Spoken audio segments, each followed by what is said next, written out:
नमस्कार, स्वागत आहे तुमचं आपल्या चॅनलवर। आज आपण करणार आहोत वर्षातून एखाद वेळेसच खायला मिळणारी अशी गव्हाच्या कोंड्याची भाजी। जेव्हा आपण कुरडया करतो आणि जो कोंडा शिल्लक राहतो त्याची आज आपण भाजी करणार आहोत। खूप अशी पारंपरिक आणि पौष्टिक अशी ही भाजी आहे आणि वर्षातून एक वेळेस किंवा दोन वेळेस ज्यावेळेस आपण कुरडया करतो तेव्हाच ही भाजी आपल्याला फक्त खायला मिळते आणि खायला खूप चविष्ट लागते। मस्त अशी झणझणीत भाजी, चविष्ट अशी कशी करायची ते आज आपण बघणार आहोत। चला तर रेसिपीला सुरुवात करू। त्यासाठी इथं गव्हाचा कोंडा घेतला मी।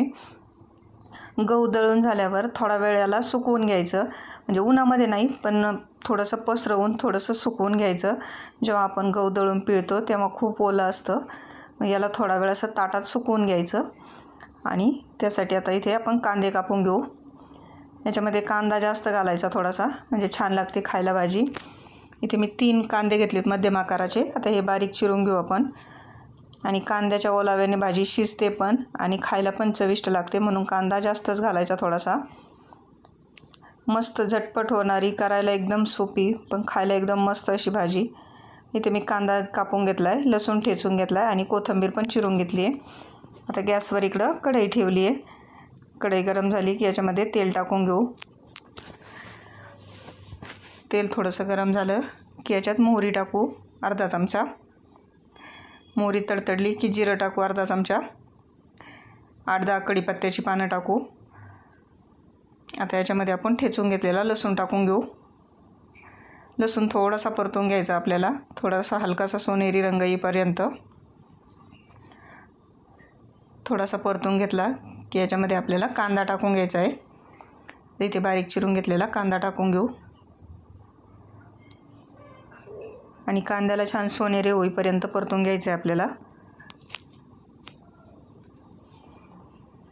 ह्या भाजीमध्ये कांदा छान लागतो आणि कांद्याच्या ओलाव्याने भाजी थोडीशी शिजली पण जाते। याच्यामध्ये आपण पाणी वगैरे अजिबात टाकणार नाही आहे शिजायला। आता इथे कमी गॅसवर मस्त असा कांदा सोनेरी होईपर्यंत परतून घेऊ। बघू शकता इथे कांद्याचा रंग बदलला आपला। आपला कांदा आता इथे परतत आला आहे।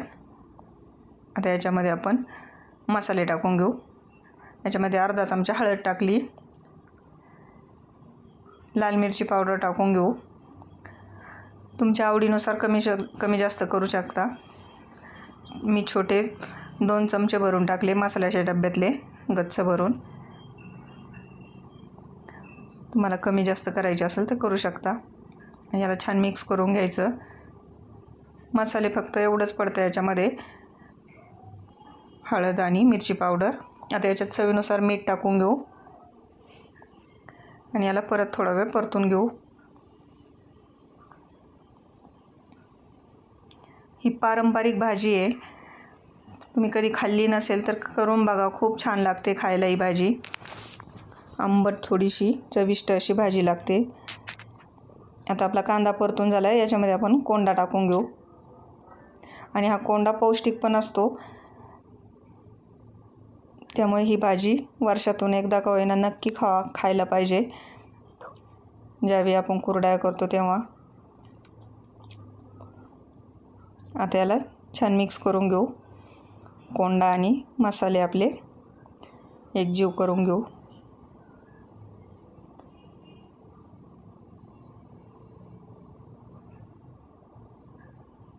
मी याच्यामध्ये शिजायला अजिबात पाणी टाकणार नाही आहे।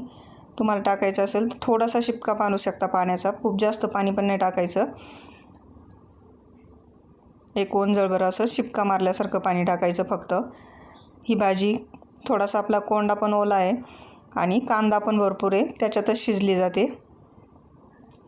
आता याला मस्त असं मिक्स करून घेतलं, खालपासून हलवून घ्यायचं, छान असं परतून घ्यायचं याला। आणि आता इथे मिक्स झाला आहे आपला मसाला आणि कोंडा, मस्त असा कलर आला आहे भाजीला आपल्या। आता आपण याच्यावर झाकण ठेवू आणि याला एखाद मिनिटभर असंच राहू देऊ। 1 मिनिटानंतर परत झाकण काढू आणि भाजी खालपासून हलवून घेऊ। वाफ धरली आहे मस्त अशी, अशीच 2-3 वेळा याची वाफ काढून घ्यायची आपल्याला। हलवून घ्यायचं, पुन्हा झाकण ठेवून घ्यायचं 1-1.5 मिनिटासाठी। आणि परत हलवून घ्यायचं, परत झाकण ठेवायचं. असं 2-3 वेळा करून घ्यायचं म्हणजे आपला कोंडा शिजला जातो. फार जास्त वेळ लागत नाही या भाजीला, झटपट होते. आता इथे आपण परत झाकून ठेवले. आता इथे झाकण काढू आणि आपला कोंडा शिजत आला आहे. आता छान अशी आपली भाजी तयार होईल. अगदी 8 ते 10 मिनटात तयार होणारी भाजी आहे आणि बघू शकता मस्त अशी आपली भाजी इथे तयार झाली. कलर पण खूप छान आला आहे. आता याच्यामध्ये सर्वात शेवटी कोथिंबीर घालू. बारीक चिरलेली कोथिंबीर घातली भरपूर आणि याला मिक्स करून घेऊ. तर अशी पौष्टिक भाजी तुम्ही पण कुरड्या केल्यावर नक्की करून बघा. खूप छान लागते खायला ही भाजी आणि पौष्टिक पण आहे, त्यामुळे नक्की करून खा.